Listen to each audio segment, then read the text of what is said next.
आइए बच्चे बात करते हैं कुछ हमारे बेसिक अकाउंटिंग टर्म्स के अंदर कुछ और भी टर्म्स बचे हुए हैं।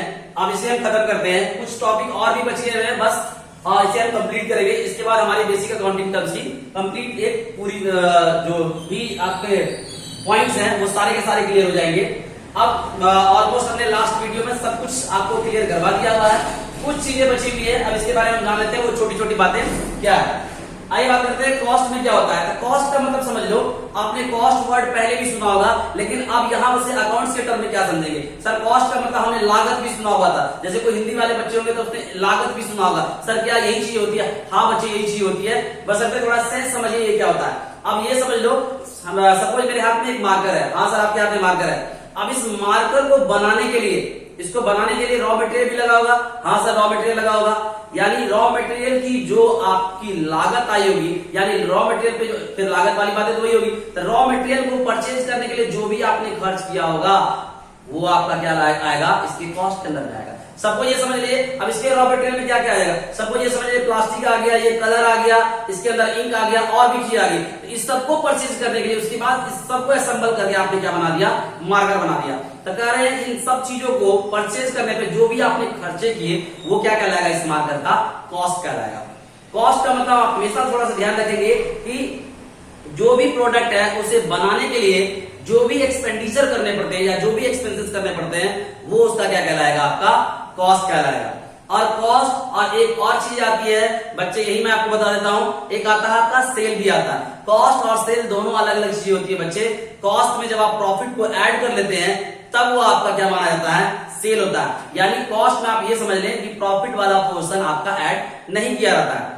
यदि प्रॉफिट आप ऐड कर देंगे तो वो आपका सेल होगा, क्योंकि कभी भी कोई भी बिजनेस जो होगा, कोई भी प्रोडक्ट को यदि जितना बनाने का उसे कॉस्ट, जितना बनाने के लिए उसने खर्चे किए हैं, एक्सपेंडिचर किया हुआ, उतने पर वो गुड्स उसे नहीं, उतने पर वो गुड्स नहीं बेचेगी।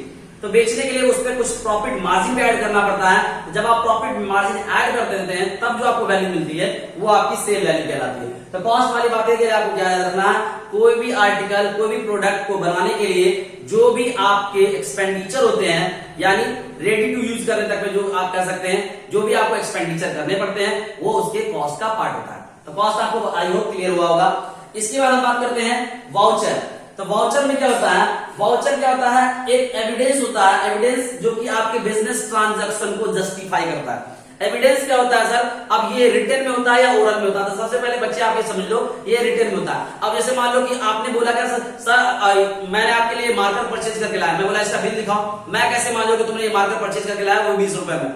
सर ये क्या बात होगी, हाँ बिल्कुल यही बात है। तो एविडेंस का मतलब क्या हो गया, तुम एविडेंस से मुझे क्या ला के दोगे, बिल ला करके दोगे। तो इसका मतलब बिल जो होगा, अब वो आपका कंप्लीटली बिल तो है नहीं। अब कुछ ऐसे प्रोडक्ट होते हैं जिसके आपको कंप्लीटली बिल मिलते नहीं है, तो उसके लिए क्या किया जाता है, एक डॉक्यूमेंट टाइप की चीजें बना दी जाती है जिसको आप एज एविडेंस की तरह मानते हो, और यही आपको क्या कहलाता है, वाउचर कहलाता है। यानी कि जो भी आपका बिजनेस ट्रांजैक्शन है इसके लिए एविडेंस माना जाता है, और वो इसी एविडेंस को आप क्या बोलते हैं, वाउचर बोलते हैं। इसके अंदर बच्चे आपको कैश मेमो आ जाता है। इसके अंदर आप यदि बात करें तो कैश मेमो आपने देखा होगा, यानी एक छोटा सा चीज होता है, पर्ची सी चीज होती है जिसमें कि आपको दुकानदार लिख देता है ये आइटम वाइज और टोटल ऐड करके आपको दे देता है। तो ये भी आपके किसमें आ जाते हैं, ये क्या कहते हैं, वाउचर में आते हैं। इनवॉइस आ जाएगा, बिल आ जाएगा, इनवॉइस या फिर कह सकते हैं कोई बिल है, तो ये सब चीजें आपके किसके अंदर आ जाएंगे, वाउचर के अंदर ही आ जाएंगे।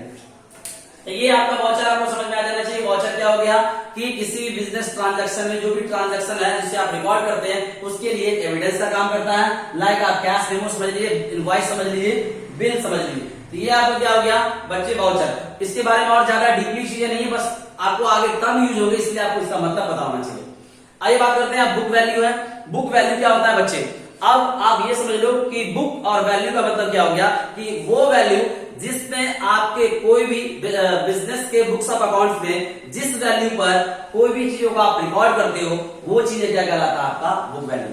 यानी बिजनेस में कोई भी ऐसा आइटम है या कोई भी चीज ऐसी है जिसे आप जिस वैल्यू पर रिकॉर्ड करोगे वही वैल्यू बुक वैल्यू कहलाता है। सबको ये समझ लिए कि आपने कोई मशीनरी परचेज करी है 1 लाख रुपए की, तो आप 1 लाख वाला जो है जो अमाउंट आपने पे करा इसे आप रिकॉर्ड भी करोगे कहां पर, बुक्स ऑफ अकाउंट्स में, जो कि आगे वाला टर्म है।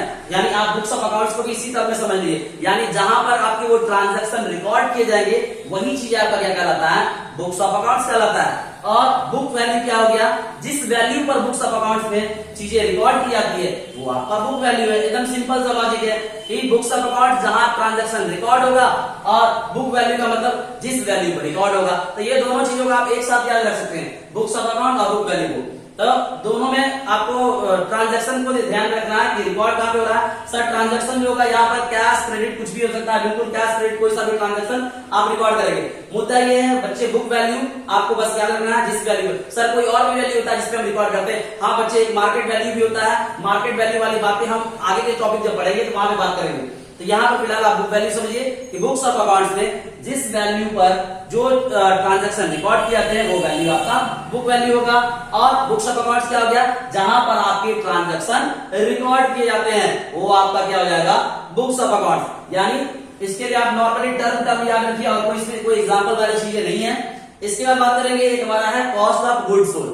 कॉस्ट ऑफ गुड्स सोल्ड क्या होता है, यानी आपने जो भी गुड्स सेल कर रहे हैं उसकी कॉस्ट क्या होगी, जो भी आप गुड्स सेल कर रहे हैं उसकी कॉस्ट क्या होगी। तो बच्चे इसमें मैं कुछ बातें आपको लिख देता हूं जो कि आपको आगे भी जरूरत पड़ेगा। यानी इसको हम समझते हैं opening stock plus purchase minus closing stock.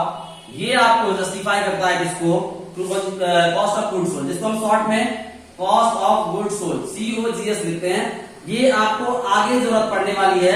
अभी भले आपको इसका मतलब पूरा डिटेल्स पता नहीं लगे, लेकिन अभी फिलहाल के लिए आप ये समझ लो कि आपके बिजनेस में कोई भी स्टॉक जो पड़ा हुआ है वो जितना आपने परचेज किया वो आप ऐड करेंगे और जो भी आपके पास लास्ट में स्टॉक बचा हुआ है उसे जब आप लेस कर देंगे तो वो आपका आ जाएगा कॉस्ट ऑफ गुड सोल्ड। यानी इन जनरल यदि वर्ड वाइज यदि इसका मतलब समझे तो यानी जो भी गुड्स आप सेल कर रहे हो उसकी कॉस्ट क्या आएगी, यही आपका होगा कॉस्ट ऑफ गुड सोल्ड। तो ये आपका cost, voucher, book value, books of accounts, cost of good, ये वाली बातें आपको क्लियर हो गई। बाकी आपको आगे भी कॉस्ट ऑफ गुड सोल्ड की जरूरत पड़ने वाली है। यानी हम जब आगे trading account, profit and loss account की कंसेप्ट पढ़ेंगे वहां पर भी आपको इसकी जरूरत पड़ने वाली है। अभी फिलहाल के लिए आप इस टर्म को याद रखेंगे। आई होप आपको ये बातें क्लियर हो गई होगी।